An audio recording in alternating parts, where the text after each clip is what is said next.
ഹേമചന്ദ്രൻ വധക്കേസിൽ ഒരാൾ കൂടി അറസ്റ്റിൽ. സുൽത്താൻ ബത്തേരി സ്വദേശി മെൽബിൻ മാത്യുവിനെയാണ് Kozhikode medical college police arrest ചെയ്തത്. ഇതോടെ കേസിൽ അറസ്റ്റിലായവരുടെ എണ്ണം 5 ആയിട്ടുണ്ട്.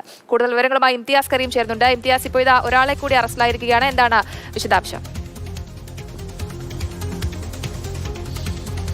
ജയലക്ഷ്മി സൂചിപ്പിച്ചതുപോലെ തന്നെ മുഖ്യപ്രതി നൌഷാദ് അടക്കം 4 പേരായിരുന്നു നേരത്തെ ഈ കേസിൽ ഹേമചന്ദ്രൻ വധക്കേസിൽ അറസ്റ്റിലായിരുന്നത്.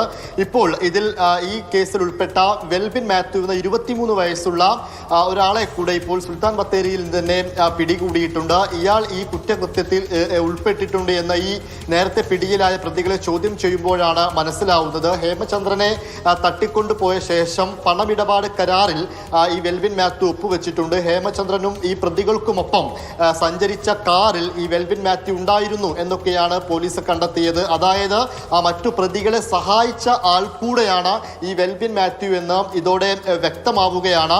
നൌഷാദ് അടക്കമുള്ളവർ ഇപ്പോൾ ജയിലിലുമാണ് കഴിയുന്നത്. എന്നാൽ ഈ ഹേമചന്ദ്രന്റെ DNA ഫലം നേരത്തെ കണ്ണൂരിലെ ഫോറൻസിക് ലാബിലേക്ക് കൊടുത്തിരുന്നു. അതിന്റെ ഫലം ഇപ്പോൾ പുറത്തു വരുന്ന സമയത്ത് DNA ഫലം മാച്ച് അല്ല എന്ന ഒരു വിവരം കൂടെ ഇപ്പോൾ പുറത്തു വരുന്നുണ്ട്. അതോടുകൂടി ഇപ്പോൾ ഈ ഫോറൻസിക് വിഭാഗം അധികൃതർ പറഞ്ഞിരിക്കുന്നത് ഒരിക്കൽ കൂടെ പരിശോധന നടത്തണം. അതിനു വേണ്ടിയിട്ട് ഈ DNA സാമ്പിൾ ഒരിക്കൽ കൂടെ അയക്കാൻ വേണ്ടി പറഞ്ഞിട്ടുണ്ട്. അതും ഇപ്പോൾ ഒരു ആശങ്കയായി തന്നെ തുടരുന്ന സാഹചര്യമാണ് കുടുംബത്തെ സംബന്ധിച്ചോളം ഉള്ളത്. എന്തായാലും ഈ കേസിൽ ഇപ്പോൾ 5 പ്രതികൾ ഉണ്ട്. 5 പ്രതികളെ അറസ്റ്റ് ചെയ്തു എന്ന് വേണം പറയാൻ. മെഡിക്കൽ കോളേജ് പോലീസാണ് ഇന്നലെ ഈ അറസ്റ്റ് രേഖപ്പെടുത്തിയുള്ളത്. നേരത്തെ കഴിഞ്ഞ വർഷം ജൂൺ 28-നാണ് ഈ ഹേമചന്ദ്രനെ തട്ടിക്കൊണ്ടു പോകുന്നതൊക്കെ. അങ്ങനെ ചേരമ്പാടി വനത്തിൽ ഇദ്ദേഹത്തിന്റെ മൃതദേഹം കുഴിച്ചിട്ട നിലയിൽ കണ്ടെത്തുകയായിരുന്നു.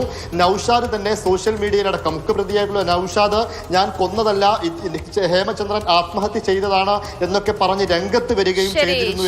ശരി ഇംതിയാസ്, എന്തായാലും ഈ ഒരു ഹേമചന്ദ്രൻ വധക്കേസിൽ ഒരാൾ കൂടി ഇപ്പോൾ അറസ്റ്റിലായിരിക്കുകയാണ്. മൊത്തം 5 പ്രതികൾ ഇപ്പോൾ അറസ്റ്റിലായിട്ടുണ്ട്. സുൽത്താൻ ബത്തേരി സ്വദേശി മെൽബിൻ മാത്യുവിനെയാണ് ഇപ്പോൾ Kozhikode medical college police arrest ചെയ്തിട്ടുള്ളത്.